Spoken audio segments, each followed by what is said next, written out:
Hello again. Welcome to the Have Lab. My name is Babatunde Arolo, and today we're going to be talking about signed fraction, addition or subtraction. Okay, and what this means is we're going to be given a fraction. Okay, and it can either be in an addition. We have to add those two fractions, or we have to subtract the fractions. Okay, so in this case, we're asked to add two different fractions. And if you notice, there are minuses everywhere. Okay, there's a minus down here, there's a minus up here also. Don't let that scare you. Okay, just we're gonna walk through this together, and I'll show you how I work on it. Okay, and we're asked to write our answer as a fraction, okay, which is also in this form, and it's going to be in its simplest form, which basically means there shouldn't be any number that's common between the top and the bottom. There shouldn't be anything divisible by them. Okay, so let's get to it. Okay, so the first step I want to take when I'm adding fractions or subtracting fractions is I want to ask myself what is the common number between the bottom part of the fractions. Okay, so what that means, I'm asking myself what number can divide -4 that can also divide 3 without a fraction. Okay, so in order for me to do that, I just set up a table. Okay, so this is how I work on it. I set up a table here and I plug in the numbers at the bottom, -4 and 3. Okay, and I ask myself what number can divide -4 that can also divide 3. Okay, 2 can divide -4, -2 can divide -4, but 2 and -2 can divide 3 without any remainder or decimal point. Okay, and since that is so, since there's no number that can divide -4 and 3, what I do here is I multiply both of them. Okay, so I say -4 times 3. And when I multiply -4 times 3, that gives us a -12. Okay, because a negative times positive in this case, even though we didn't put a positive in front of 3, automatically, since there's no sign in front of 3, it's automatically a plus. Okay, and a negative times a plus is a negative, which is this. And then 4 times a 3 is a 12, which is this. Okay, so now we know the common number between the bottom, right? So that's the first step when you're adding fractions. The common number is -12. Okay, so we'll put that down. So the next step is I want to divide the bottom, because that's the point of this, right? I want to divide the bottom and then multiply the top. Okay, so I'll divide whatever is at the bottom and then multiply at the top. Okay, so I divide -12 by -4. That gives me a 3, right? Because -12 divided by -4, the negative cancels out, right? 12 divided by 4, that's a 3. So this turns into +3, which is equals to same thing as 3. Okay, so -12 divided by -4, that's a 3, right? And then 3, which we get by dividing these two, times this top 3, that's a 9, right? Okay, so 3 times that 3 equals a 9. Okay, so next we go to this part of the fraction. -12 divided by 3, that's a -4, right? Okay, because when we put -12 divided by 3, this is a plus here, this is a +3.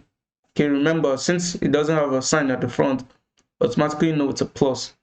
Okay, so minus divided by plus, that gives us a minus, right? 12 divided by 3 is 4. Okay, so that gives us a -4. So that's a -4. And then -4 times -8. Okay, so when you're multiplying two minuses, okay, they always give us a plus. So -4 times -8 in this case, minus times a minus equals a plus. 4 times 8 equals 32. Okay, so this is 9 plus 32. Okay, so this is plus 32 times this plus, so that's the same thing as plus. Okay, so it doesn't matter which one. Okay, so I just put in a plus here because plus times the plus I got from this fraction is also a plus. Okay, so 9 plus 32 equals a 41, right? So this is 41 over -12. Okay, so we can just put this as -41 over 12. It really doesn't matter if you put the minus at the top. Yeah, okay, so let's put that in. So basically I just added these fractions from this fraction. Okay, and the first step that I took was I asked myself what is the common number between the bottom. Okay, because that's always the first step you want to take whenever you're adding these kind of numbers in this kind of format. I asked myself what number is common between the bottom between the bottom numbers. Okay, the number common that can divide both numbers. In this case, there was no number common. Okay, so what I did was I multiplied the two numbers at the bottom here by each other, -4 times 3, and that gave me a -12.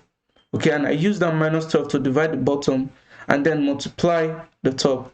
Okay, so I divided -12 here by -4, which was a 3, and then multiplied that 3 by 3 here up here also. So that gave me a 9. And so I did the same thing in this place. I divided -12 by 3, which was a -4, and then a -4 times a -8, which gave me a +32. Okay, and so I add that together, that gave me a 41 over -12.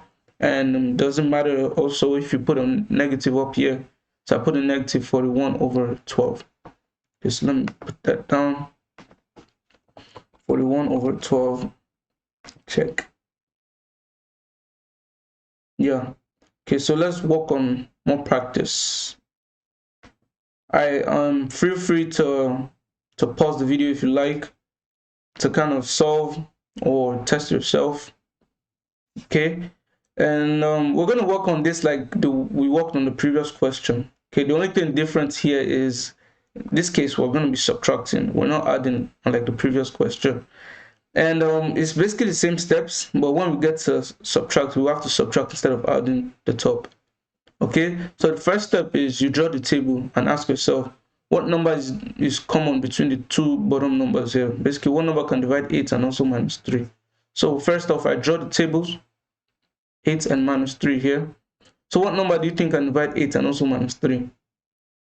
Okay, there's no number that can divide 8 and -3. Because first, 8 is an even number and -3 is an odd number.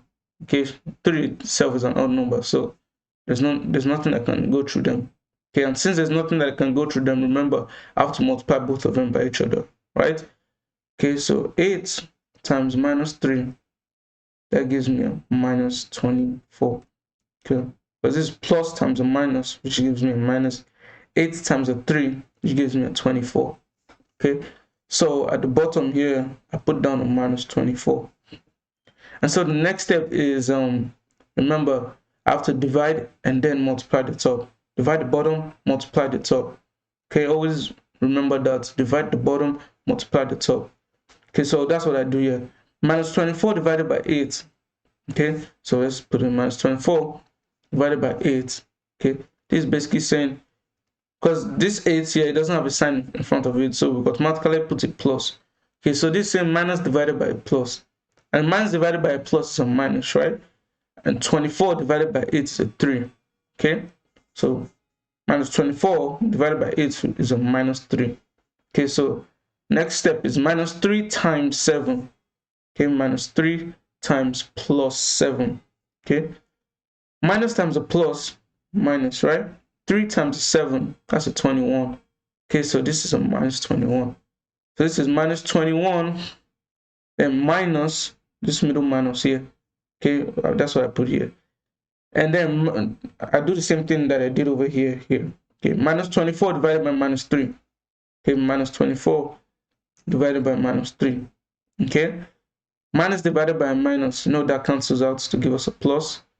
24 divided by 3, that's an 8, right? So it's a +8.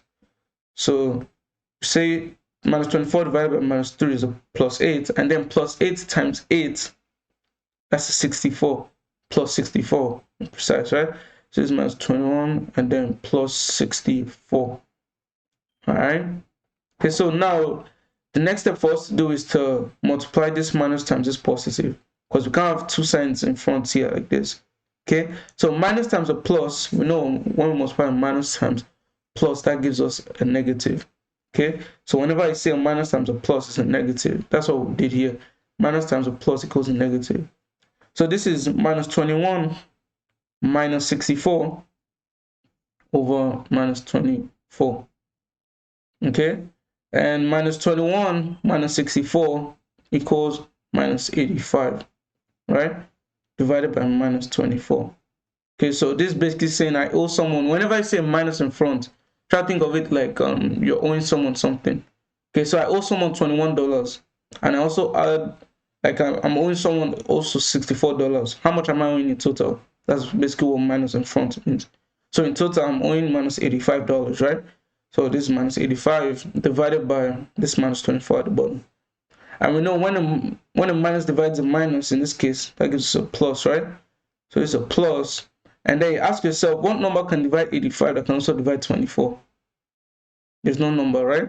Because first off, 5 here is an odd number, and 4 here is an even number. So we're left with plus 85 over 24, which is simply 85 over 24.